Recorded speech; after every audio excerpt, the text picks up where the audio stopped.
സുഭാഷിതങ്ങൾ അധ്യായം 3. കർത്താവിനോട് വിശ്വസ്തത.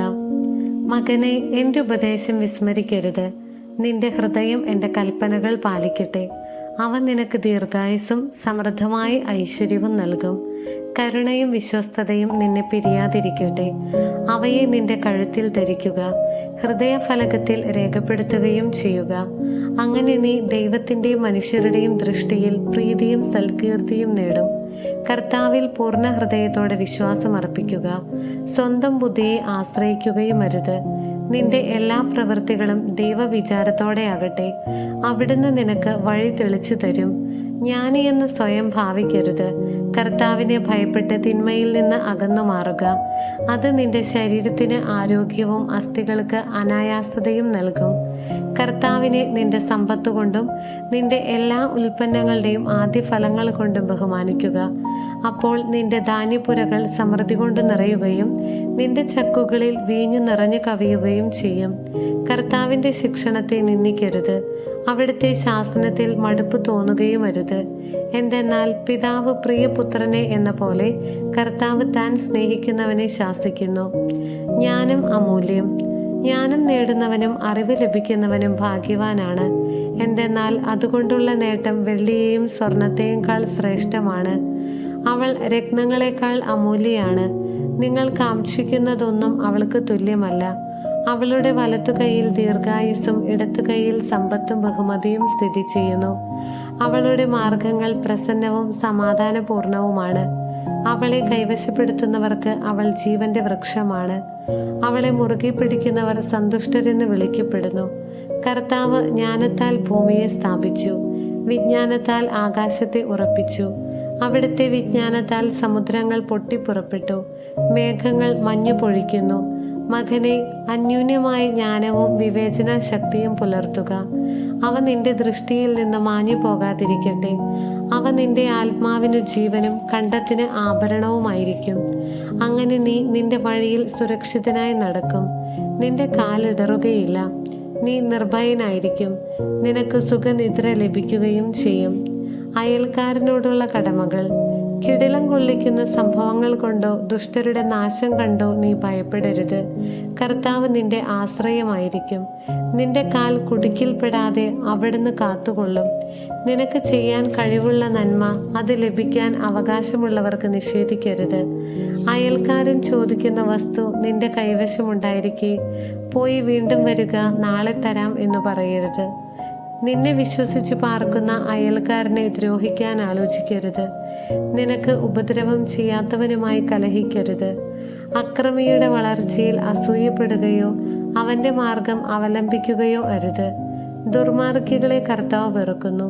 സത്യസന്ധരോട് അവിടുന്ന് സൗഹൃദം പുലർത്തുന്നു. ദുഷ്ടരുടെ ഭവനത്തിന്മേൽ കർത്താവിൻ്റെ ശാപം പതിക്കുന്നു. എന്നാൽ നീതിമാന്മാരുടെ ഭവനത്തെ അവിടുന്ന് അനുഗ്രഹിക്കുന്നു. നിന്ദിക്കുന്നവരെ അവിടുന്ന് നിന്ദിക്കുന്നു. വിനീതരുടെ മേൽ കാരുണ്യം പൊഴിക്കുന്നു. ജ്ഞാനികൾ ബഹുമതി ആർജിക്കും, ഭോഷർക്ക് അവമതി ലഭിക്കും. അധ്യായം 4. ജ്ഞാനസമ്പാദനം അഭികാമ്യം. മക്കളെ, പിതാവിൻ്റെ പ്രബോധനം കേൾക്കുവിൻ, അതിൽ ശ്രദ്ധിച്ച് അറിവ് നേടുവിൻ. ഞാൻ നിങ്ങൾക്ക് സതുപദേശങ്ങൾ നൽകുന്നു. എൻ്റെ പാഠങ്ങൾ തള്ളിക്കളയരുത്. ഞാൻ അമ്മയ്ക്ക് ഏകസന്താനമായി ഇളം പ്രായത്തിൽ പിതാവിനോടൊപ്പം കഴിയവേ അവൻ എന്നെ ഇപ്രകാരം പഠിപ്പിച്ചു. നിന്റെ ഹൃദയം എൻ്റെ വാക്കുകൾ മുറുകെ പിടിക്കട്ടെ. എൻ്റെ കൽപ്പനകൾ പാലിച്ചാൽ നീ ജീവിക്കും. വിജ്ഞാനവും ഉൾക്കാഴ്ചയും നേടുക. എൻ്റെ വാക്കുകൾ വിസ്മരിക്കരുത്. അവയിൽ നിന്ന് വ്യതിചലിക്കുകയും അരുത്. ജ്ഞാനം ഉപേക്ഷിക്കരുത്. അവൾ നിന്നെ കാത്തുകൊള്ളും. അവളെ സ്നേഹിക്കുക, അവൾ നിന്നെ സംരക്ഷിക്കും. ജ്ഞാനം സമ്പാദിക്കുകയാണ് സർവപ്രധാനം. എന്തു ത്യജിച്ചും ജ്ഞാനം സമ്പാദിക്കുക. അവളെ അമൂല്യമായി കരുതുക. അവൾ നിനക്ക് ഉയർച്ച നൽകും. അവളെ പുണരുക. അവൾ നിന്നെ ആദരിക്കും. അവൾ നിന്റെ ശിരസിൽ മനോഹരമായ പൂമാലയണിയിക്കും. നിനക്ക് മഹത്വത്തിൻ്റെ കിരീടം നൽകും. മകനെ, എൻ്റെ വാക്ക് നിന്റെ ഹൃദയത്തിൽ പതിക്കട്ടെ. അപ്പോൾ നിനക്ക് ദീർഘായുസ്സുണ്ടാകും. ഞാൻ ജ്ഞാനത്തിൻ്റെ വഴി നിന്നെ പഠിപ്പിച്ചു, സത്യസന്ധതയുടെ പാതകളിൽ നിന്നെ നയിച്ചു. നടക്കുമ്പോൾ നിന്റെ കാലിടറുകയില്ല, ഓടുമ്പോൾ വീഴുകയുമില്ല. എൻ്റെ ഉപദേശം മുറുകെ പിടിക്കുക, അത് കൈവിടരുത്.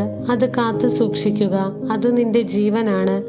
ദുഷ്ടരുടെ പാതയിൽ പ്രവേശിക്കരുത്, ദുർജനങ്ങളുടെ മാർഗത്തിൽ ചരിക്കുകയുമരുത്. അതിൽ നിന്നൊഴിഞ്ഞു നിൽക്കുക, അതിൽ സഞ്ചരിക്കരുത്. അതിൽ നിന്ന് അകന്നു മാറി കടന്നു പോവുക. എന്തെന്നാൽ തെറ്റു ചെയ്യാതെ അവർക്ക് ഉറക്കം വരില്ല. ആരെയെങ്കിലും തട്ടി വീഴ്ത്തിയില്ലെങ്കിൽ അവർക്ക് നിദ്ര നഷ്ടപ്പെടുന്നു. കാരണം അവർ ദുഷ്ടതയുടെ അപ്പം ഭക്ഷിക്കുകയും അക്രമത്തിന്റെ വീഞ്ഞ് കുടിക്കുകയും ചെയ്യുന്നു. എന്നാൽ നീതിമാന്മാരുടെ പാത പൂർവാഹ്നത്തിലെ വെയിൽ പോലെ പ്രകാശം വർദ്ധിപ്പിച്ചുകൊണ്ടിരിക്കുന്നതാണ്.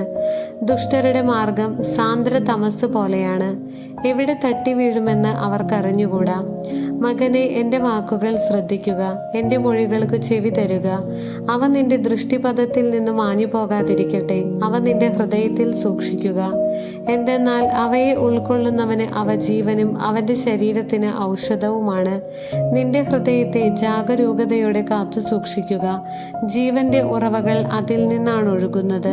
വക്രമായ സംസാരം നിന്നിൽ നിന്ന് അകറ്റിക്കളയുക, കുടില ഭാഷണത്തെ ദൂരെ അകറ്റുക. നിന്റെ ദൃഷ്ടി അവക്രമായിരിക്കട്ടെ, നിന്റെ നോട്ടം മുൻപോട്ട് മാത്രമായിരിക്കട്ടെ. നീ നടക്കുന്ന വഴികൾ ഉത്തമമെന്ന് ഉറപ്പിക്കുക, അപ്പോൾ അവ സുരക്ഷിതമായിരിക്കും. വലത്തോട്ടോ ഇടത്തോട്ടോ വ്യതിചലിക്കരുത്, തിന്മയിൽ കാലൂന്നുകയും അരുത്. ദൈവമായ കർത്താവിന് സ്തുതി.